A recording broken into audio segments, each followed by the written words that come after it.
Hi friends, नमस्कार सगळ्यांना. कसे आहात सगळे? माहिती आहे तुम्ही खाऊन पिऊन खूप छान असाल. आणि आज आहे संकष्टी चतुर्थी. तर नेमकी रविवारी संकष्टी आली आहे, त्यामुळे आपला नॉनव्हेजचा सगळा प्लॅन गेलेला आहे. तर संकष्टी चतुर्थीला मी करणार आहे आज साबुदाण्याचे वडे. त्याच्यामध्ये थोडासा एक पदार्थ मी ॲड करणार आहे, तुम्ही पण करून बघा. आपण नेहमीच साबुदाणा वडा करतो ते सगळे वेगवेगळ्याच पद्धतीने करतात, पण मी आज थोडासा एक पदार्थ त्याच्यामध्ये ॲड करणार आहे. तर चला बघा कसे करते मी. आणि मी साबुदाण्याचे वडे न करता साबुदाण्याचे आप्पे पण केलेत संकष्टी चतुर्थीच्याच एका एपिसोडमध्ये. तर तुम्हाला जर साबुदाण्याचे आप्पे कसे करायचे ते बघायचे असेल तर संकष्टी स्पेशल म्हणून एक ब्लॉग आहे, त्याच्यामध्ये जाऊन तुम्ही बघू शकता. तर आता आपण करणार आहे साबुदाण्याचे वडे. तर त्यासाठी काय काय लागतं आधी ते बघून घेऊया. तर साबुदाणा वड्यांसाठी लागणारे अर्थातच भिजवलेला साबुदाणा. जास्त पाणी नाही घालायचं, त्याला थोडासा असा मोकळाच ठेवायचा. आणि त्याच्यानंतर उकडलेले बटाटे, भाजलेल्या शेंगदाण्याचं कूट, मीठ, हिरवी मिरचीची पेस्ट. आणि हा तो पदार्थ जो मी तुम्हाला बोलत होती, हे आहे आपलं भगर आणि राजगिऱ्याचं पीठ. हे आपण आज टाकणार आहे त्याच्यामध्ये. तर साहित्य तुम्ही बघितलंय. आता लगेच कृतीला सुरुवात करूया. आता साबुदाण्यामध्ये आपण पहिले बटाटा जो आहे तो किस करून टाकूया. तर इथे मी एक भांडं घेतलंय, त्यामध्ये टाकते हा भिजवलेला साबुदाणा.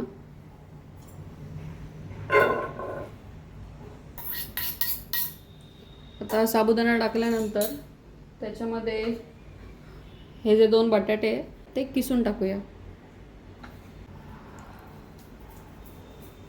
बटाटा किसून टाकल्यावर मी जसं सांगितले मागे पण की ते कच्चा वगैरे जर असेल मग तो तरी पण किसण्याने किसला जातो. त्याच्याशी गुठळ्या राहत नाही किंवा अशी कडक कडक नाही लागत, छान हे किसला जातो तो. दोन्ही बटाटे किसून घेतले. त्याच्यात टाकायची आहे हिरवी मिरचीची पेस्ट. तुम्ही लाल तिखट पण टाकू शकता, तुम्हाला किती तिखट पाहिजे ती. माझी ही मिरची खूप तिखट आहे. त्याच्यानंतर टाकायचं आहे दाण्याचं कूट.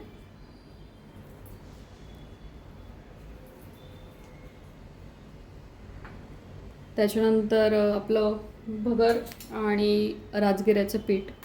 याच्याने तुमचे वडे तुम्ही करून बघा, याच्याने तुमचे वडे छान असे खुसखुशीत होतात आणि बाइंडिंग छान येतं.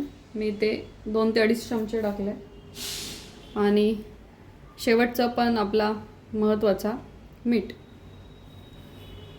चवीनुसार मीठ. आता हे सगळं टाकल्यानंतर छान असं मिक्स करून घ्यायचं.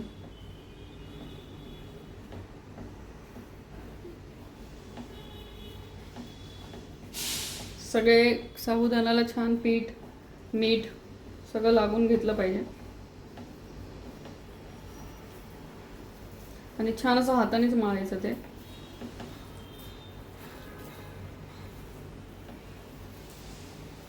हे बघा, असे पीठ टाकल्याने असं बाइंडिंग तयार होतं. हे बघा,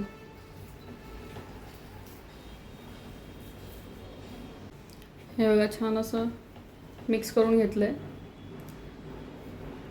हे बघा, हे आपलं पीठ तयार आहे. बघा, आपण छान असं मिक्स करून घेतलं हे. आता मी कढई ठेवते आणि त्याच्यामध्ये तेल तापायला ठेवते आणि ह्याचे वडे बनवून घेते. कढई ठेवली आहे, त्याच्यात तेल टाकून घेते.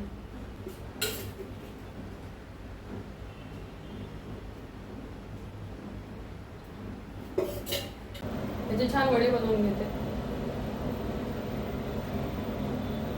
एका साईडला आपलं तेल पण तापतंय.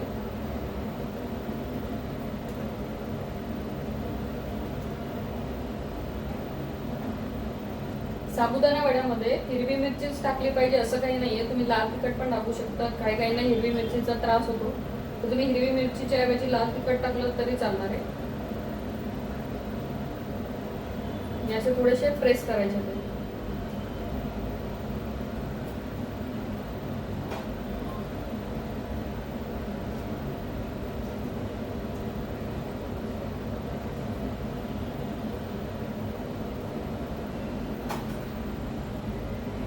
लाल तिखट टाकल्यावर ते दिसायला खूप छान दिसतात. मस्तपैकी लालसर असे. तर ते तुमच्यावर आहे, तुम्हाला लाल तिखटाचे करायचे, हिरव्या मिरचीचे करायचे. हिरव्या मिरचीच्या ऐवजी लाल तिखट टाकायचं चालतं.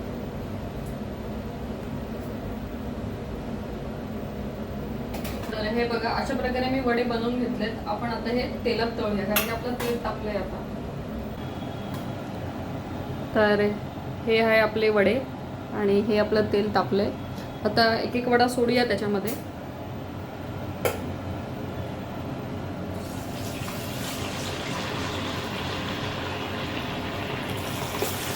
आणि छान असे कुसकुशीत होईपर्यंत तळूया.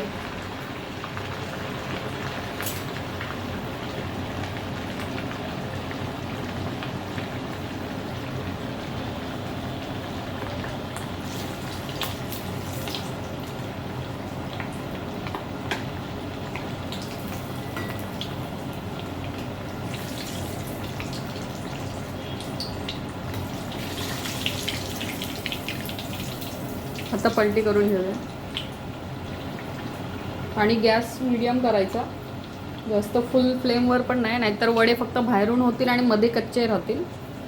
त्यामुळे ते मस्त आहे की मीडियम गॅसवर होऊ द्यायचे. तर हे बघा आपल्या वड्यांचा कलर बदलला आहे. आता आपण हे काढून घेऊया.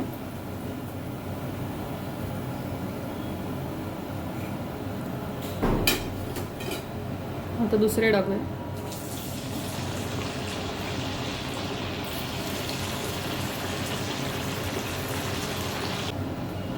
आता हे पलटी करून घेऊया.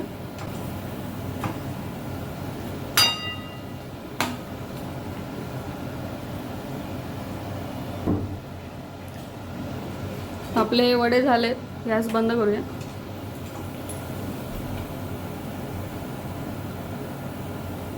तेल छान निथरून घ्यायचं.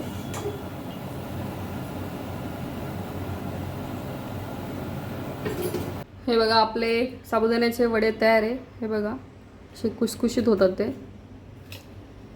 कडक कडक छान. आता आपले साबुदाण्याचे वडे तयार आहे. आता आपण याच्यासोबत जी चटणी असते ती तयार करून घेऊया. साबुदाण्याच्या वड्यासोबत जी चटणी लागते त्याला काय काय साहित्य लागतं ते बघून घेऊया. तर साबुदाण्याच्या वड्यासाठी जी चटणी लागणार आहे त्यासाठी लागणार आहे आपल्याला ओलं खोबरं, शेंगदाण्याचं कूट, थोडंसं दही, 2 ते 3 हिरव्या मिरच्या आणि मीठ. आता हे जे साहित्य हे सगळं मी मिक्सरला वाटून घेते. आता मी हा जार घेते. त्याच्यामध्ये पहिले हे जे खोबऱ्याचे तुकडे हे पहिले थोडेसे बारीक करून घेते, नाहीतर ते थोडेसे तुकडे राहतात मग पूर्ण एकत्र वाटले तर. आणि जर तुम्ही खोबऱ्याचं किसून घेतलं असेल किंवा खाऊन घेतलं असेल तर तुम्ही सगळं साहित्य एकदाच टाका.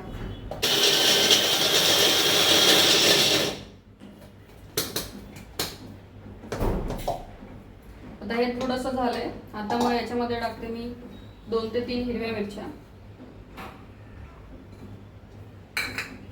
त्याच्यानंतर दाण्याचं कूट,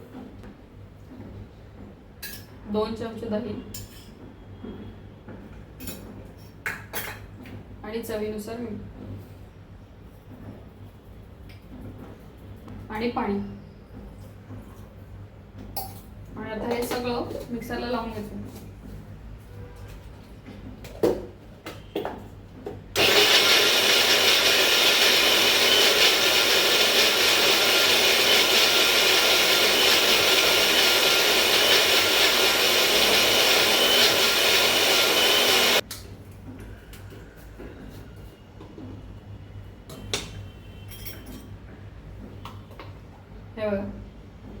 हे बघा आपले वडे आणि चटणी तयार आहे. तर हे बघा अशा प्रकारे आपले साबुदाण्याचे वडे आणि आपली उपवासाची चटणी तयार आहे. तर या खायला. तुम्ही या संकष्टीला काय केलं ते मला सांगा, कारण की आपला आता उपवास चालूच होणार आहे. श्रावण मग संकष्टी वगैरे काही ना काय. तर मी याच्यामध्ये जो पदार्थ टाकला तो पदार्थ तुम्ही टाकून नक्की ट्राय करा आणि या खायला. भेटूया पुढच्या ब्लॉगमध्ये. बाय.